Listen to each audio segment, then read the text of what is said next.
everybody, I'm Quinn. And I'm Scott, and it's time for the Almost Friday show for June 2nd, 2011. Kicking it off and off the press, we're taking a look at Green Lantern Emerald Knights. Yeah, we got to see it last night. It's like a comic-derived add-on to the Green Lantern movie that's coming out. So we're going to tell you what it was like, whether it's worth picking up. It's going straight to DVD and Blu-ray. Yes. So don't look for it in theaters. Because it won't be there. No, but it was pretty cool.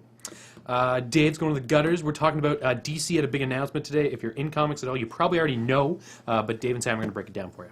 It looks interesting. DC's making some big changes. Yes, in the digital ways, so hopefully good things. In Tech Insight this week, we're talking about WWDC. Which we'll also be talking about next week because it's on Monday. Yes. And then we have a little bit of Windows 8 stuff thrown in. It's that D conference again, so we get little splashes of stuff to talk about. We're going to lab with science. Sean's telling us about NASA's new pump. It's about this big, and apparently it cools things in space. So it's pretty interesting. Yeah, they keep touting how it's like it's so small and it does so much. I don't know. And it doesn't actually pump or something. It doesn't move. Yeah. Yeah, I don't know. They're very smart. Dark wizardry. Yes. And Behind the Lens this week, we're checking out Manfrotto's line of bags, and on top of that, we're giving some away to you guys, That's our viewers. So pay attention. In Behind the Lens, we'll tell you about how you should check out our site and follow us on Twitter to have a chance to win not only this nice backpack, but a nice small bag for your Canon G12 or your P7000 or whatever. So that's going to be in Behind the Lens. Without further ado, it's time to get to Off the Press.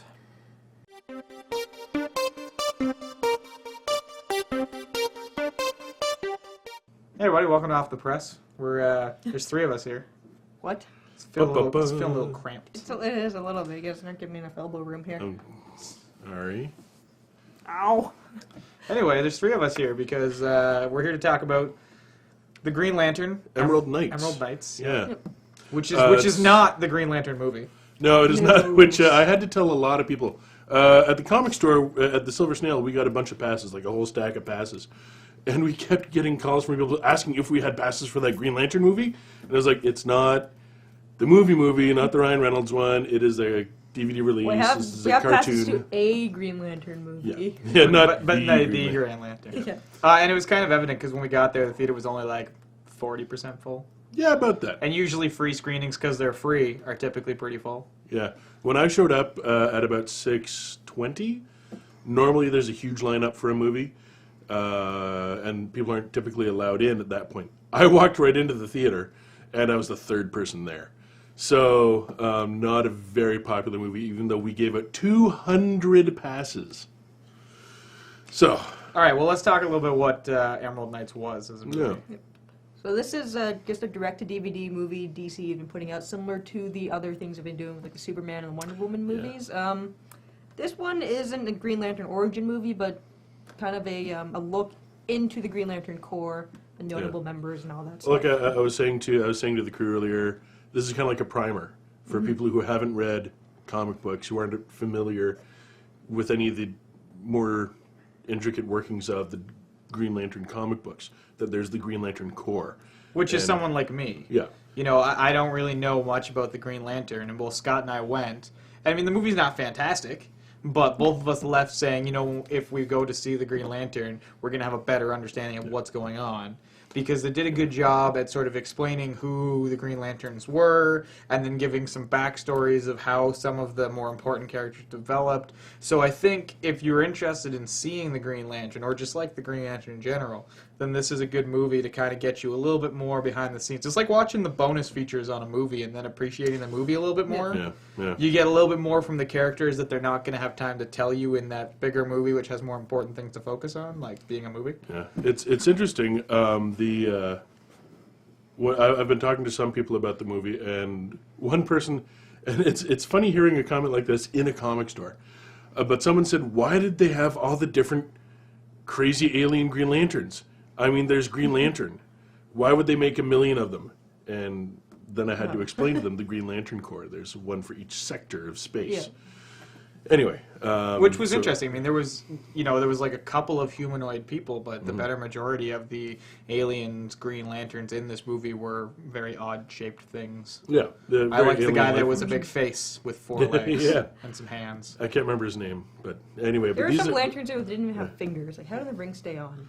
Come on. That it's funny because they talk about that in the comics. All right. right then. Like there's one alien that is just a big gelatinous amorphous goop, But he can and just the absorb ring it. is inside. Yeah. So it's neat. But what did you think in terms of how good the movie was? Well, my problem for the movie was that, one, I didn't really know what I was going in to see as far as what the storyline was going to be. And then when it there was a flashback initially. I'm like, all right, it's a flashback. And then it comes back to the real story for about 30 seconds. And then it's a flashback for 15 minutes. And then it's back to the real story for like 30 seconds. And then it's a flashback. And then there's a flashback in that flashback. So the thing is that the actual story of the movie is like 10 minutes long. Yeah. And then the rest of it is all just explaining things in the background. So I feel like it's an interesting movie to watch if you're going to go watch the Green Lantern movie, but it in no way stands on its own. It's kind of like, oh, that was mostly useless. Yeah. It was extra. Like you said, it's a bonus features. Like I don't think it should be a movie on its own. I think it should have been a bonus feature on the Green Lantern movie. Yeah. Like I was saying earlier, it felt very much like a piece of marketing. Yeah, I think it was mostly just made to introduce you to the supporting cast of the Green Lantern movies, because there is nothing about Hal Jordan in this movie, and in the Introducing you to actual the characters. yeah, like the which is supporting neat. characters like Sinestro and all the Kilowog. other Kilowog and all that. But, I thought it was interesting because you try and place where this movie would be in the timeline. And, for someone who hasn't seen the Green Lantern yet, you're like, oh, well, that's obviously the Green Lantern, that's Hal Jordan. But like you're saying, they really don't in any way address anything about him. Yeah. It's just, there's Hal Jordan, and he's a Green Lantern, and we're talking about everybody else. Yeah. Because if they started explaining him, then there'd be some redundancy there.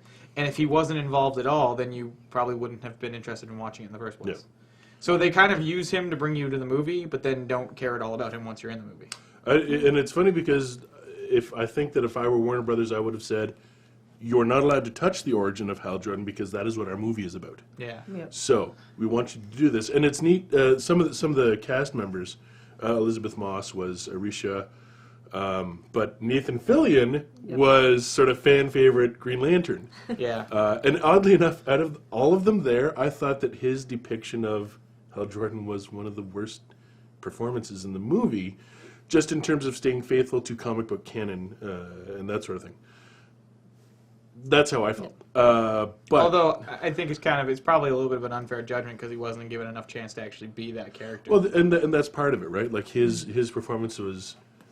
How can you really judge someone it based said, on you know so what, little? you're pretty good at funny one quip lines, so we'll put you in because that's all your character's going to do in this movie. Yeah. Like I was kind of disappointed because I was really kind of underused. Outside of being the narrator, it was really kind of underused character. Yeah. I wanted more Nathan Fillion. Yeah. It should have been called something like, well, it was called Emerald Knights. Yeah. And I get that. It's the kind of thing where the title of the movie didn't actually prepare me for what I got. Absolutely. But it is a title that I understood after having seen the movie, and personally a little disappointed. I wanted, like you said, I wanted more Hal. Mm-hmm. Or I wanted more. And then it was kind of cliched that the new girl is the one that saves the day too. Like, oh, she knows physics. Let's throw a planet at. Oh, I'm sorry, I'm ruining things.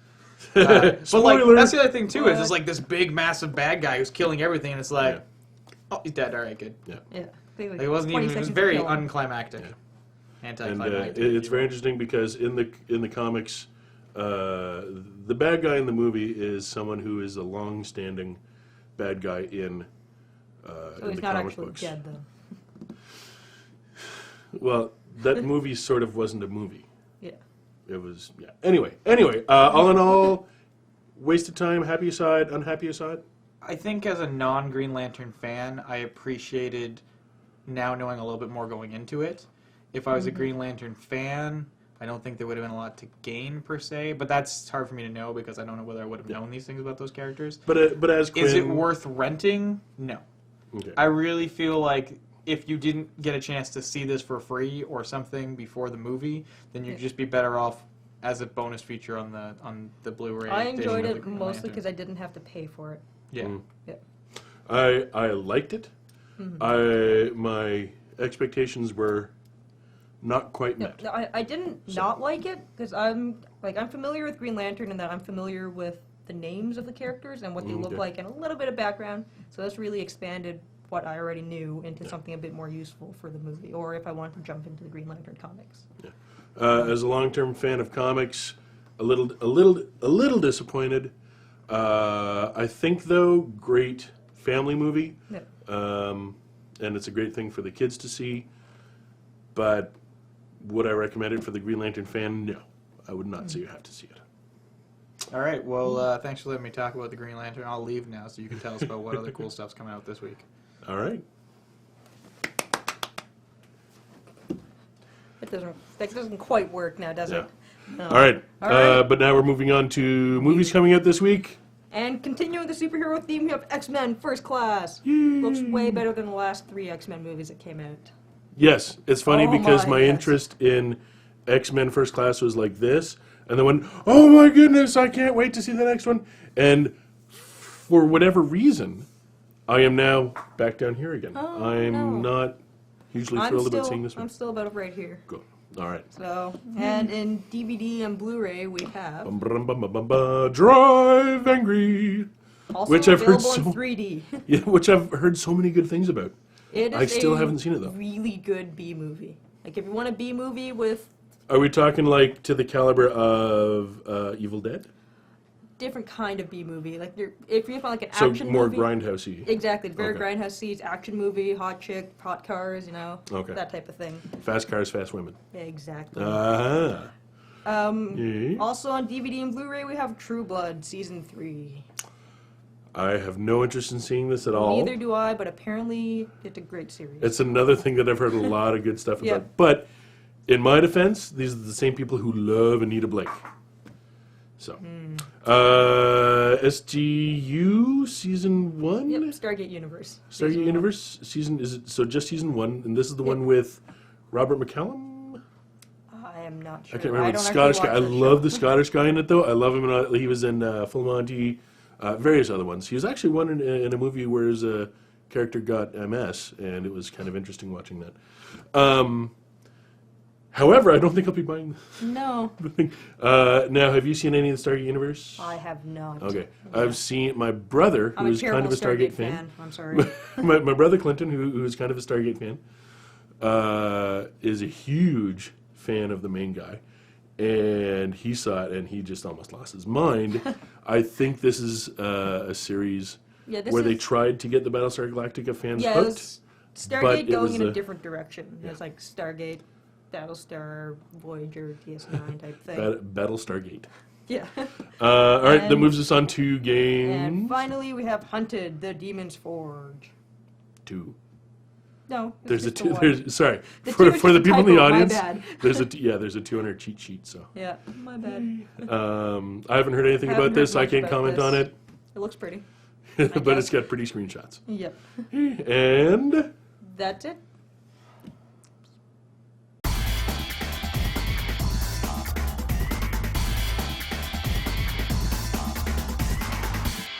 hi everyone, welcome to another week of From the Gutters. This week we are going to preempt the lightning round to talk about some pretty big news. Some world-ripping news, sort of. There was kind of I wouldn't say an apocalypse on the internet, but No. there was a rather large-sized detonation on the internet. Oh, my.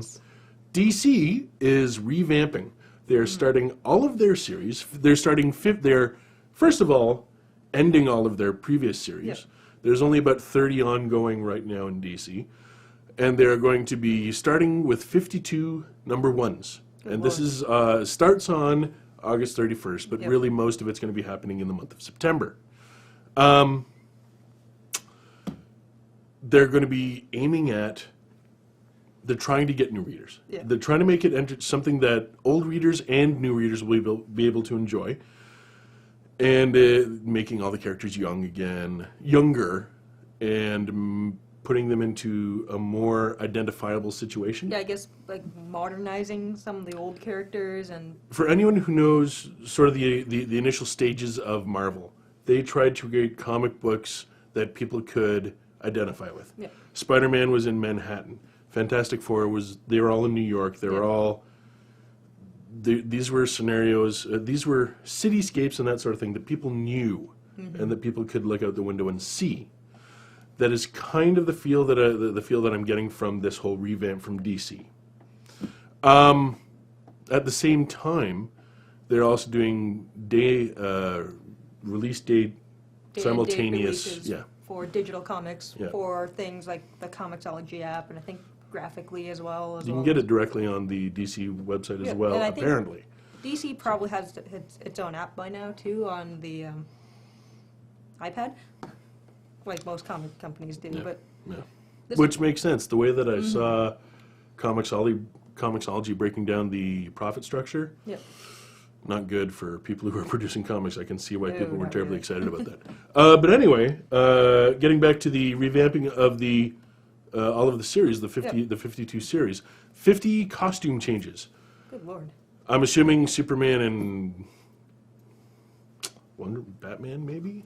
Batman goes through a lot of costume changes. Yeah, I think Batman's costumes are just whatever is cool at the time. Like leather is cool right now, so. So Leather costume, I'm yeah. assuming, though, that one of the not changed costumes is going to be Superman. Yeah. Because his outfit is pretty iconic. They did change it for Earth 1, but... There's only so much you can do with red and blue. So what are you thinking in terms of... because we're sort of talking about... They're aiming it at non-readers. Yeah. Sam, I would consider you Pretty- a new reader? Pretty new reader, yeah.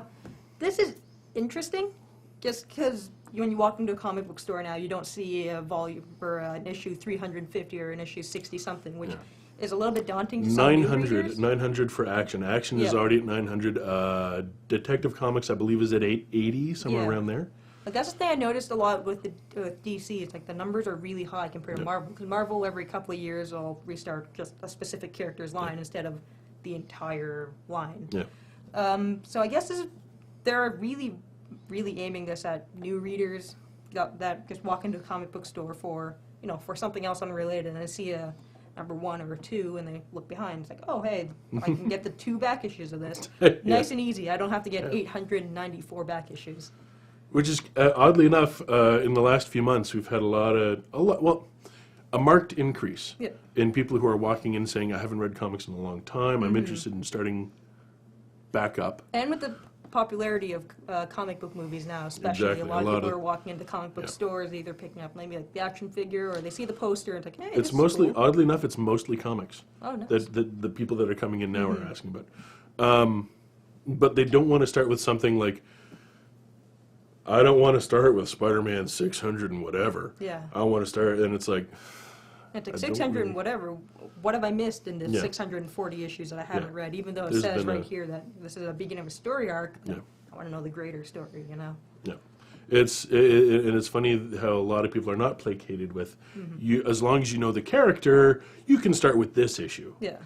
and then you give them sort of a brief rundown of what's happening. Yeah, I've reached the point in my comic reading where I'm like, I know this character. If I get confused, I'll look on Wikipedia. I read issue 405. Which a lot of people don't Yeah. want to do. It's I don't want to say people are lazy, No, but it's- there's a lot of, if I can't satisfy myself Yeah. right now, Yeah, it's like, when you're buying a comic, you don't want to do extra research for it. Then it just feels like work. When you're buying a comic, it's like watching a TV episode, You just want the gratification of that one episode. Then you don't really want to know the complete backstory of Yeah. all the characters.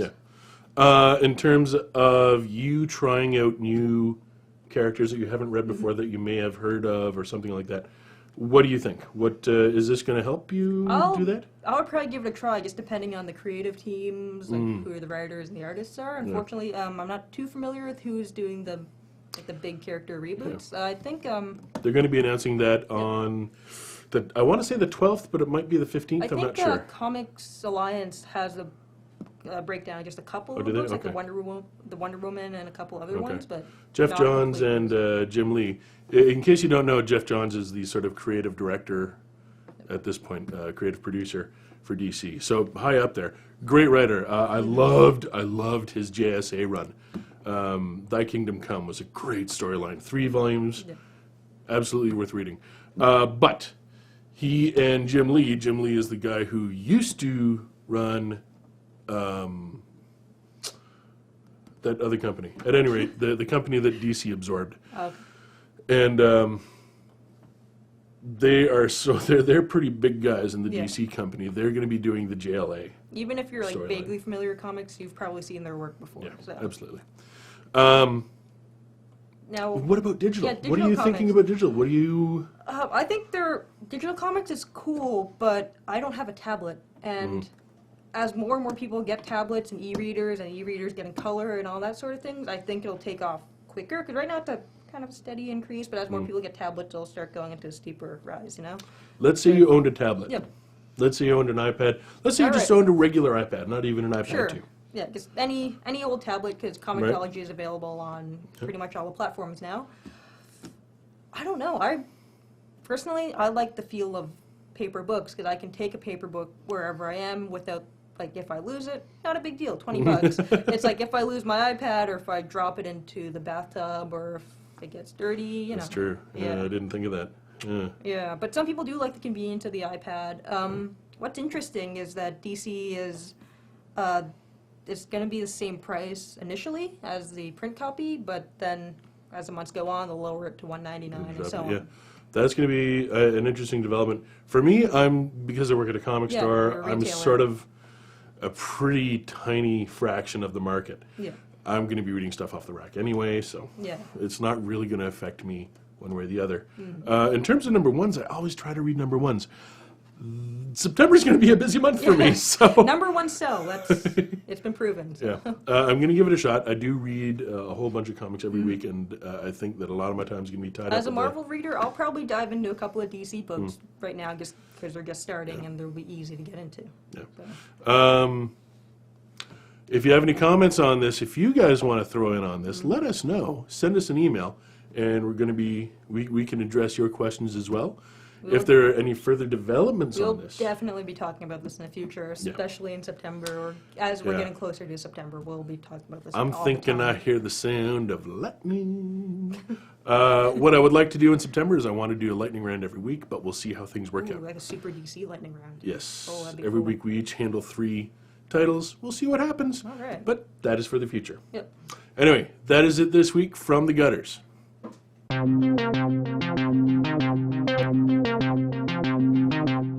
everybody, welcome to Tech Insight. We're starting it off with our guesstimations. Yes, for WWDC, which is Monday, June the I'm 6th. only using that word because Sean hates it. Guestimation. Well, I don't think it's better if it's in French. It's always better if it's in French. Oh. So the Apple's Developers Conference coming up on Monday. It's already sold out. There's always lots of hype. We don't think there's going to be any new devices. No, we're pretty certain if there's an iPad 3 or an iPhone 5, it's probably going to happen in the fall. Yeah, no chance of an iPad 3. I'm comfortable in saying because Yes. the iPad 2 is pretty recent. iPhone maybe, but probably not. I really don't think. I don't think it's necessary right now, to be honest. Well, what we know for sure is that there is the new iCloud service, which Yep. we'll talk about in a minute. We already know OS X Lion exists, so it's probably just going to be there's going to be some more information about that. And, we're due for an iOS 5. And they've seen pictures of the banners that have those 3 things on it. Yes. So those 3 things will be there. That's a definite. Yeah. Lion is shipping this year, right? I think so, probably in the fall. That's Yeah. usually when they ship their operating system. So we'll probably hear some final details about that, probably pricing. Or was Lion supposed to be early next year? I don't remember. I can't remember. Yeah, I wouldn't be surprised, It's either going to be in the fall or early next but year. I think you'll see some final details because it'll be the last big conference before. Either way, it'll be before Yeah. the next WWDC. So I don't think there'll be anything spectacularly new in that, but I think that's more for the developers than for sure. which is really what this is. It is the worldwide developer It's not just a conference. press conference. You know that, right? It's like a 3-day conference with lots of stuff going on. It's not CES. No. So, that's Lion. We're not going to talk too much about that. We're really more excited about what iOS 5 might bring because we really don't know It's true. and what iCloud's going to be. So Starting off with iCloud, we've talked about the data centers that Apple owns and has created. So. clearly there's something coming there. And everyone knew that there was going to be some cloud-based service. It wasn't an if, it was a when. Yeah. So now we know that there's something coming. There's been a lot of speculation of what it could be. Some people are saying you're going to be able to stream all your music. Some people are saying you're only going to be able to stream things you purchased on iTunes, which I can understand because they've gotten in bed with people like Universal. Well, that's the thing is, if Apple's going to do it, because of their position in the music industry and because of how they run their business, they're going to go secure all the deals. Yes. They're not going to do like Google did. They're definitely not going to do what Amazon did. They're going to go, it's been leaking out slowly that they signed deals with so and so, and they signed deals with Sony and all these people. So I think they've got probably the bulk of the big labels on board for this to launch it, if not all of them. Now the thing is that it's kind of a tricky scenario because on one hand, I understand the idea that you could only stream music you've bought through iTunes. Yes. Because these developers or these record labels don't want non-purchase music to be accessed anywhere. They don't even want the music you've bought on CD to be accessed anywhere. They don't want Apple to be influencing that, right? They're letting you do it on top of the fact that you could already make it happen. So I mean, I'm okay with the idea that you're only allowed to stream legally owned music, because for everyone who goes, oh yeah, but what about all my downloaded music? It's like, well, you did do that illegally, so tough cookies. It's not. However, my problem is if you're the person who still bought CDs and 70% of your library is CDs. Apple has no way of proving that that's not something you got illegal. So the only things you'll be able to listen to are stuff you bought through them, which could be a much smaller chunk of your library. So it really is. Even though it's new, it's streaming. It really comes back to the same thing about: do I own the content? Do I own a license to the content? How can I use the content? Am I going to have to fax in the covers of these CDs? Which would be ridiculous. Absolutely. So we'll see. And then we don't know. That's not confirmed whether that's going to be what happens. We have no idea. But knowing the legal battles that are involved, I mean, the music industry is one of the biggest industries. You just sue everyone's pants left, right, and center about literally everything. And the money doesn't go to the right people ever. No. So they can just sue you more because they have the money to do it. Yeah. So I wouldn't be surprised for them to be like, whoa, Apple, you can't do this. We've already sued Google and Amazon, and Apple trying to come up with some sort of reasonable middle ground. Yeah, that's usually. But is that middle ground going to catch? I don't know. Yeah, so that'll be interesting to see. There's rumors that Mobile Me is going to see an update. And possibly a tiered system where there's going to be some free stuff. Because to be honest, I've been a mobile user for a couple of years. I've always gotten it as I sell Apple at work, so I can do sales training and get it for free. So I've been using it for free, but I would have a really hard time transitioning off of it because I rely on it so much as a part of my workflow now. Yeah, and I mean, I can move to something like Google or whatever, but it would take a whole lot of transitioning. Yeah, well, it's just like if I were to go to Mobile Me. Yeah. It would be the same thing, right? But the thing is, to charge for that, there's no reason to pay for it anymore. Correct. Because it made sense a couple years ago when they were offering stuff that no one else had. Yeah.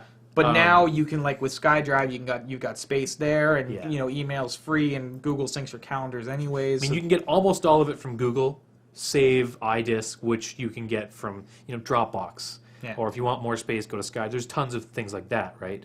So now what I expect to see is that, specifically, my use for my Mobile Me account is almost purely email, calendar, and syncing between my devices. So my laptop will sync with my iPad and vice versa. And I suspect those features will be the stuff that becomes free. Yeah. Which makes sense. And then what I also get as part of my Mobile Me is I get 20 gigs of online storage. I can host my my iWeb websites. I have iDisk access. I've got the Mobile Me gallery, which I can upload movies and videos to. And I would see a lot of that, content that takes up space what you'd have to pay for. Which makes sense. Which would be good because I'm happy to give up that because I'm just as easy to go and use Dropbox and Flickr as opposed to having to do it all through Mobile Me. And I think that's a good, it's a sensible way to do it. Whether they do it that way or not, who knows? Yeah. I think I agree. I think I would like to see something like that. I might even transition some of my stuff over. Well, I mean, Apple really needs to do it because that is one of the driving things about Android operating system is that it's built all your stuff works and you didn't have to pay for any of that. Yeah. And even Windows to some extent. I mean, your Windows Live account just syncs with your Xbox, syncs with your SkyDrive. So Apple is now the only one that doesn't allow you to just do it. You've got to pay extra for it, which, especially in today's day and age, doesn't make a damn bit of sense. Because even on Windows, I mean, it's not as good as Google or Apple's implementation, but calendar's there with syncing. Yeah. Email's there. Now, SkyDrive's built in. It's really the same bundle of features. So my question becomes, though, is it too little too late now? I don't know. Because I think, obviously the iPhone is still selling, regardless of the fact that you can't get Mobile Me for free. So people are using the alternatives. But because it's so, I have an iPhone, but it syncs everything with Google. It even syncs my contacts to Google. Yeah. So as far as I'm concerned, I have Mobile Me. Yeah. Right? So my question is, like I've said, I need to rely on it because I've built such an infrastructure around it, but you would be the other way around. Yeah. You wouldn't necessarily move to Mobile Me because it required changing a lot. Yeah. So are we going to suddenly start to see people picking up Mobile Me? See, new users maybe. Yeah, new users maybe. Old users, I don't think so. I would say no. Yeah. There's no reason to. Yeah. You have to have reason to move, right? That's the thing about, why isn't Bing killing Google? Why is Yahoo failing? Well, you need reasons to stop what you're already doing, right? And they won't offer it on the free package for sure. Yeah. So I want to see it revamped. I want to see a free option just so they can compete. But the thing is, they don't need that, right? No. They've integrated all their things with Google really well. They seem to like that. But they are So- trying to distance themselves from Google. I I know. They're we keeping know them that at they're arm's going to length for move sure. away from Google Maps at some point. They offer Bing now, so I wouldn't be surprised to see them just being like, "Well, you don't need Google anymore, so don't use them." And use at the us." same time, Google has done things to make iPhone integration better away from Apple, like using the Exchange syncing Yeah. for push, which Apple doesn't support at all. But since they have to support Exchange, otherwise they'd be a useless business phone. Yes. It kind of works to Google's advantage. So that'll be interesting there. Which transitions nicely to iOS 5. Which, as most people know, the biggest problem faced by iOS 5 right now is their very, very terrible notification system. Yes, it was really cool when it was the only phone with notifications. But and then- now everyone else does it better. yeah, and everyone was excited when we started getting notifications in apps, which is Yeah. great. But now you're like, well, it's awful. Yeah. It's not usable or useful, So Now, I mean, there's different expectations of what we would consider notifications. I mean, Scott feels that it's going to be an update to the way apps communicate with you, whereas I'm really hoping for things like direct instant message replying. a two-way as opposed to a one-way. Yeah, like for instance, as it is now, I'm jailbroken because I rely on two things heavily. One of them is iReal Quick SMS, which allows me to, from any app, pop up a window, type in a contact, and start sending a text message. And then while I'm in any app, receive a text message. It pauses what's behind it, and I just reply. So you right don't there. have to actually go to the messaging app. I almost never go to the messaging app unless I want to look at a conversation, but I can even do that from this as well. Yeah. I just don't do it. And I couldn't go back to going back to the messaging app because it feels so archaic to have to leave one program to get to another, especially when we're supposed to have multitasking. I mean, I realize that program's still going there, but it's slow. Yeah, and I don't. As much as I would like to see something like that, I'm not expecting it. Yeah. Because that's a big jump from where they are now. And not to mention that other than Apple stuff, that's a lot of APIs to write and a lot of apps to update What I would like to see, maybe even at the very least, if Apple's not willing to do it, is to make those APIs available, because clearly, when you look at Cydia, there's a handful of options, and they all do it very, very well. So we'll see So what I mean, Apple it's does. not that it can't be coded. Yeah. Oh, no. Well, okay, that has nothing to do with Apple's decisions on anything. Oh yeah, no, fair enough. So other than that, I don't think you're going to see. I don't know. I'd like to see what they do in terms of integration. Yeah. To match the way like Windows Phone Mango has all that Bing completely integrated and baked in. They don't have a search engine, so I don't know how they're going to match that. But be interesting to see. Better maps integration. I've heard rumors about that. Yeah. Whether there's going to be any new features in terms of whether the iPad gets OS 5 as well as the phones. I think because we've hit I think it should be point there. where almost Yes. everything has the same operating system except for now discontinued devices, I would expect to see both of them receive it to some I would degree. hope so. Yeah, and I think you're going to probably see 3GS support maybe drop. Yeah. That's been rumored, which wouldn't surprise me with the pending iPhone 4S or 5 coming out. So if you're a 3G, to be honest, if you're on a 3GS, you don't want the upgrade because that's what happened on my 3G. Yeah. I was happy with the way it was working. 3 came out. Yeah, there's some features I'd like, but it makes your phone We'll off. probably see what we saw with 3, where 3GS is going to get it, but not everything. Yeah, but see, I would rather they not do that. I would rather they not give it to them at all. Because right Yeah. now, 3GSs are running fine. Yeah, but the problem is that because there isn't an iPhone 4S or 5 yet, and there probably won't be an That- yeah, it announcement, could be. they're not going to cut that off Yeah. until they have 2 clearly supported. Could be. Don't So, do it. Yeah. Because from the 3G, it was awful. Awful. Speaking of integration, Twitter is now going to be integrated directly in iOS. We know this for sure. Potentially.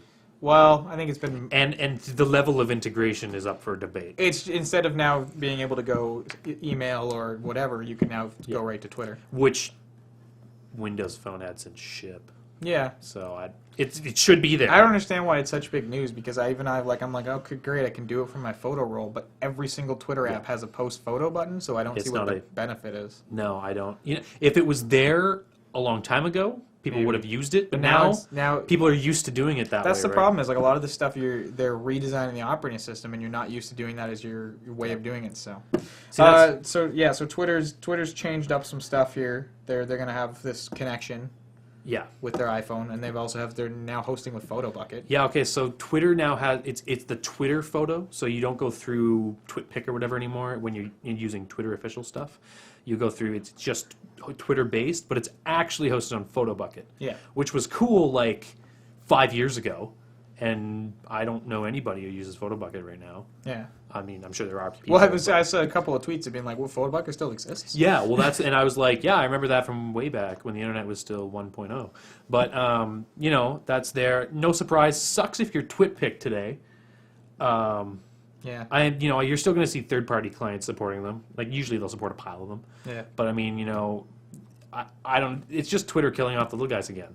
Yeah. So, not surprising. Probably a good move if you're Twitter. Well, I mean, a fully integrated service that does everything properly is better than having to rely Yes. on a whole bunch of other people to do stuff for you. It's just too bad that Twitter didn't get it earlier before all these companies started up making money off really good services. Yeah. And they also updated their Twitter search, apparently, to make it more relevant.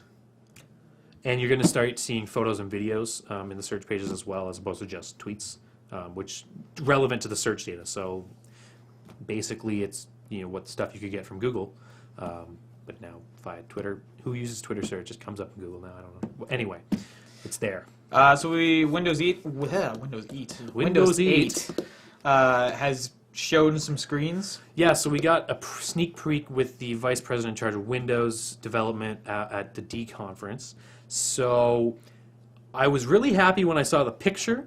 Then I read about it. Now I don't know what to think. Well, they've really made a touch-based interface. So what they're going for is ubiquitous Windows. Yes. So they're basically saying Apple's trying to get bits and pieces back and forth.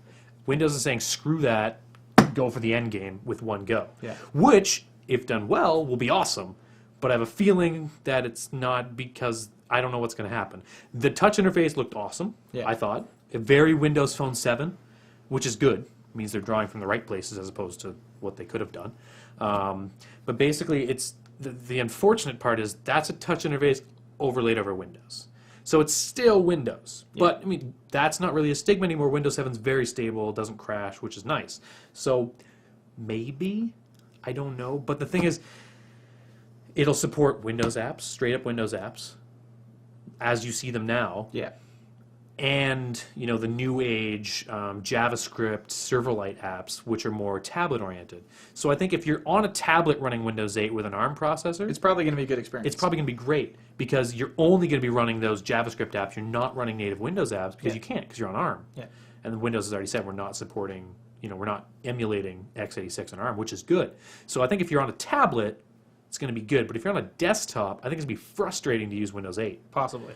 Depending on how they do it, because that interface doesn't go away. Now there's no way to switch back. No, Interesting. which is interesting. So we didn't get a lot, but it looks really nice. I think they're taking the right steps. Let's just hope it solidifies into something. Apparently, it's coming sooner than we thought. But really, what they showed today, they said, that's going to be on tablets, that's going to be on laptops, that's going to be on desktops. This is Windows for everything, as opposed to having, iOS and Mac OS and whatever. They're kind of jumping the end game. Which could be interesting. It could go well.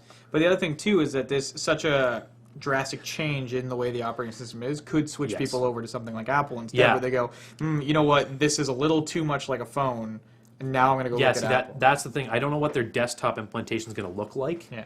There's still a start menu. It's different. You pull it in from the side. There's still a start button, task, things like that. Multitasking's different. You get panes kind of things. So I think for tablet it looks exciting because it's the power of Windows, but it looks like Windows Phone 7. So you're not limited by, I can only run Windows Phone 7 apps. I'll be able to run Windows apps on a tablet, which is good. But it looks cool and is a useful interface. So I think this is a good direction for the tablet side for sure. I just don't know what the rest of us are going to... If it's that, I'm not upgrading. This is where I'm at with Mac, too. If Lion's what it is, which it is, I'm not upgrading. I don't want that on my computer. But I've been using... I'm ingrained in my old ways, so maybe I'm wrong. But we'll see. It looks... Something good coming out of Microsoft, hopefully, which is weird and new. So. All right, our last bit of news. PlayStation Network. It's back Well, everywhere except for Japan, where they don't want it. and then promptly hacked again. Yeah, which, they've been hacked, 5 times now? Sony Yeah. Canada was hacked. Sony's just under a lot of Yeah. hacking because apparently everyone doesn't like Sony's idea of how to operate Yeah, as a company. I don't know. But what you should know if you're a PSN user, PSN's back online fully. You can play games, you can do all that stuff. PlayStation Store's back. Now, take your time. There's a lot of people trying to get in there. So apparently the store's been a little slow, but it is up. So you can get in there if you're patient. Get those free games. No, Oh. they're not up. Coming soon. And hopefully you'll have 30 days from when they launch those. You can download pay games. So that's there. They just don't have the free games in yet. I see. But they did put it in their post, so it is coming. They're not hiding it, which is nice. But if you Oh, do, Sony, you're so adorable trying to be a company and everything. but if you want demos and stuff, you can start downloading demos again, patches, DLCs back. So PlayStation Network's back and rolling if you're into that. Kind of. Yeah. Last but not least, quick thing. I want to know what you think about tablet docking into a phone, because 2 of them got released at Computex. I don't want to talk about them; they're not very exciting. Form factor. Would you, if you could have an iPad with nothing in it and you dock your phone? I don't know. I don't know. That's the cool thing at Computex this year, because Ace has released one, some other random company I've never heard of released the same thing. I guess we'll have to see where that The technology pad is going. phone. That just sounds like a woman product. But the thing, the whole pad thing was a bad idea. It really was. Slate's cooler. It's much cooler. Yeah. So I really want to follow that. If you're interested in it, follow. You plug your phone in, now it's a tablet. You take it out and it's a phone. I don't know. It has potential. I think it could be cool because then you don't have to have 2 devices and sync 2 times. Yeah. But it could also be awful. So I'm gonna follow that. Maybe if there's something cool, I'll do it next week. If the pad phone looked really lame and they didn't say anything about it, so it's Aces. It might never ship. All right, and that brings us to the end of Tech Insight this week. It's kind of alive! Nah, it's still dead. Oh. You ready for the science? I'm always ready for the science. Excellent. NASA this week, ladies and gents, if you be watching, they've got some really neat news. And it's not the new hard to pronounce hard acronym of, a new pod. It's a new pump. It's about yay big, and about the size of a finger. No moving parts. Basically, what it does, it cools without fans because in space there's no air to push around. So, knowing that, there's of course an obvious problem of, well, how the hell do we make this work?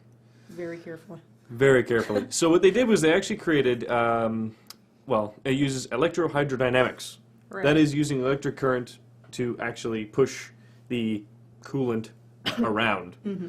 So they're really looking at this right now as kind of a prototype. They want to see if it'll survive actually getting into space. They'll be running the first tests on it next week, actually. They'll be Yep. getting it up in So I space. was going to say they're putting up the next launch. Hopefully this thing survives because this is it's not just going to be used if the technology works. Yep. It's not just going to be space. They're looking to put it everywhere because if it's efficient, if they can scale it down, if they can scale it up, if they can do whatever they need to do to it, it's more efficient. And I think this one actually uses about half a watt, as a matter Something of fact. like that, yeah. So you're looking at very little energy usage for hopefully a very, very efficient cooler Yep. and cooling system. So hopefully this works out. We actually have 2 articles for that. There's the Engadget one, which has got the full press release. And then there's also NASA's. Check it out in our show notes because I think NASA's got a little bit more detail. Yep. And they don't really still specify how it works, but it's pretty good. Check that one out. Mm-hmm. However, if you're sitting there cooling things, efficiently, perhaps in your lab, and it goes wrong, and you need to flee the scene, Martin Jetpack has got you covered now! Hooray! So this is a video that's making its rounds on the internet for the last little while, I'd say the last couple of weeks. Yep. So basically, a company, Martin Jetpack, wanted to test out their escape chute or their emergency chute for their jetpack systems. So what do? They strap a dummy onto their jetpack and pilot it from a helicopter. That is a mannequin, not someone who really didn't think about opting in for that test That'll flight. be next week. Yeah. So they're situated in New Zealand, I believe. Yep. And so as Sam was saying, they decided to try out their emergency chute, which the landing looks rough, but apparently the pilot would likely walk away from it. Likely. Yeah, that likely bit. But then again, a human probably has more control over how they land than a dummy would. Well, that's kind of Yes the thing. and no. This is this isn't just you in a chute. This is you with a great big cumbersome device. Basically, it's like having a small car strapped to you. Pretty much. Something but smart car sized. And about smart car weight, apparently. Oh, boy. So it's kind of neat. I definitely want to see more of this. Like we talked about this when they first announced. Said, "Oh yeah, we're looking for test pilots, and sign up and we'll pay your way to New Zealand and you get to try it, and then you have first dibs." No real word on price. They're saying 100,000, That sounds reasonable. which does. The only thing is It though, sounds really funny to say this, but most other jetpacks are around that much. most other jetpacks also aren't commercially available. So the only thing is though with this one, I don't want to be an early adopter Oh, because my, it's only no. got a 30-minute flight time estimated, which is really good because if you think about it, you're trying to beat most of your traffic. You're pretty much laughing. Yeah. I mean, stay away from the hydro lines. By the way, they broke their previous record. I believe they went only about 3,000 feet last time. It They went up actually, about 5,000 feet yeah, this time. they reached 5,000 feet in 6 minutes. Like a kilometer and a half. Yeah, that's really high for such a small aircraft, which apparently you don't need an actual license for. Yeah, a little bit hazy on those I ones. think they're working on that. Yeah, they're going to have to. There's a couple of guys in the back room drafting that right now. Yeah, but either way, if you need to escape, that's the best escape pod you can get. Yep. That about wraps it up for science.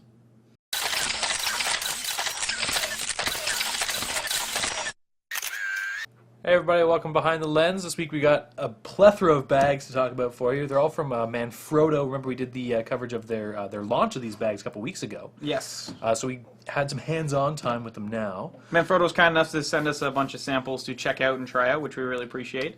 And we're going to be able to give some away to you guys, so stay tuned at the end of this segment. We'll explain a little bit about that. But we'll start by talking about the bags. We'll kick it off with this guy here, which is the Velos. It's kind of like Italian. Velocity, but Italian. Everything's Italian. Manfrotto's fast. Italian. Yeah, it's fast. Which is their backpack-style bag. Now, initially, I was really confused about this bag because the way you access it is through It's this... kind of an alternative. Normally backpacks have the zipper up here in the front, It's true. which this one does not. No. It's a little bit, So I was confused at first because you have this side access panel that you open up this guy, and then you go in here, and I'm like, oh, okay, well, how do I get to my gear? Because I assumed this zipper on the back was for a laptop compartment, because that's what I expect from most bags like this. But in fact, it's quite. actually a rear access Yes. for the bag. So this bag is for someone who's carrying a little bit more gear, probably 1 or 2 SLRs and maybe a longer lens, or 1 SLR and a handful of lenses and a video camera or something like that. The big thing I noticed about these bags in general is that as a professional photographer, I'm used to bags that have a whole slew of pockets and various nooks and crannies where you can hold stuff, and these bags really don't. No, they're very. I mean, this one's nice and compartmentalized. It was good for your lenses, your bodies, and things like that. But when you're going to store like memory cards and filters, there's not as much little pocket space. There's some, For sure. but it's very limited, I think. Now, initially, I was a bit concerned about the lack of compartments for it, but then I was thinking about what we saw when we went to Toronto, and these bags are not geared towards professionals. No, for sure. A professional might use one if they're just bringing like one camera or something like that out with one of these bags. But especially something like this backpack, the emphasis is on style, and they are very stylish bags. For sure, yeah. You're really not going to be able to walk into a camera store and pick up a bag that looks this good. No. It's very Italian inspired, and because of that, it's really designed for the soccer mom or the couple that might be going out for a weekend, and they're people that maybe they have filters, but it's only the filters that are on their lenses, or they just have a couple of lenses and a video camera or something like that. Not someone like myself who has all these modifiers and different filters that I don't keep on all the time. So I think for a professional, you're going to find it doesn't have a whole lot of extra compartments, but I think a lot of people get daunted by looking at a bag and going, well, what am I going to use this for, and then what am I going to use that for, and there isn't that with this bag. So Well, they're kind of elegantly designed that way, right? Yeah. Especially these smaller ones. You drop your camera in, away you go. It's good. It's stylish. It's secure. It stores it. Your camera's gonna be safe in there and that kind of thing. Yeah. But it's not, I don't have to go searching for anything. For sure. And I mean, there's definitely a lot of really nice styling cues. I mean, we're big fans of these buckles. They're kind of cool. They're metal. They look nice, yeah. They're better than your just traditional black plastic buckles. We've got this guy here, which is the Bella, which is a side shoulder bag. It's a nice little bag. You got room for a camera with maybe a two flash lenses. and an extra Yeah. lens. So two lenses and a flash. With your moving compartments and everything like that. You've also got this pocket up front where you can hold your various accessories. Now, something that we noticed that was a common theme in all of these is this Manfrotto pocket, as they like to call it. And we weren't sure what that was for at first, but then we found that inside here they have a picture of their little pocket tripod. So what they have included with all these bags is a specific place to put their little pocket tripod. Now this is cool because I actually this is the new version, which is even cooler looking, but I had the older version. And when I was traveling to Europe, that's all I had for a tripod. It's this little set of legs that flip out from the bottom, and you can tilt the camera with them. And when I was traveling, that's all I used. So I'd put the camera down on ledges and stuff, and I could tilt it and everything. So the fact that they've made this little special pocket that's specifically sized for that device, I think is pretty cool. And I think for these style and kind of bags, makes a lot of sense. Absolutely. You're not going to carry this around and haul a full-size tripod or something like that. So, you just want to get that quick shot. Makes sense. Now these ones here are the Solo series. So this is your traditional top-load bag, as I like to call them. So with these guys, your camera's going straight in the top. This is for a camera with one lens. You're really not going to get more than that in there. But again, you've got that pocket here for the little table tripod. You've got a front pocket here to throw extra battery, memory cards, USB cable, that kind of stuff. What I think is neat about this is they're using a system that is not only zippers but also the buckle. So if you're out for the day, you just buckle it and then it's quicker. But if you get caught in some bad weather or you're traveling in a place that might be a little bit more sketchy, you've still got the zipper to zip it up. These guys are very similar. This is a slightly bigger version of it. Inside, same kind of thing. Same kind of layout and everything, just a little bit deeper if you've got a longer 18-200 lens or something like that. And then the one that I really like is their Nano series, which is this guy here. Now this is designed for, it's a little bit bigger, so it's designed for your sort of performance point and shoot, something like a Canon G12 or a Nikon P7000, which we like, and we think that if you're going to travel with a camera, you should get a performance point and shoot. And this is a great little bag for that. You've got nice room inside for one of those, and again a front pouch to throw an extra battery or memory card or USB cable. But again, they don't really look like camera bags. So this would be very easily mistaken for just like a side pouch someone might have like a BlackBerry or some sort of various little bits in. It doesn't necessarily screen the camera. So all these bags are, I mean, these obviously look like camera bags, but I would say that these two and the Nano don't immediately go, yeah, that's a camera bag. So it's good for someone who's interested in keeping some form of fashion or style. Like this is the kind of thing, like especially this bag here. If you're dressing up to go out, you're going out with some friends or someone's having a fancy dinner party or something like that, you're not going to feel out of place bringing your camera in a bag like this because it's going to go with, a higher style of dress. So it's a good option if you are looking for something that isn't completely utilitarian and can still hold your camera gear respectably.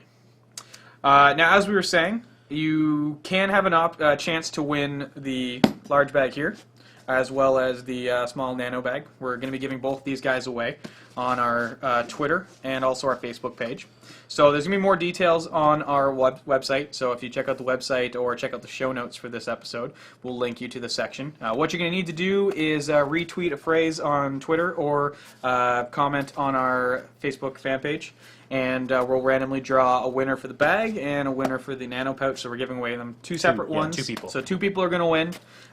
So that'll be running. We haven't really chosen the time frame. It'll be probably from a week or something like that. From this point for probably 2 weeks. Yeah, a week, like 2 weeks.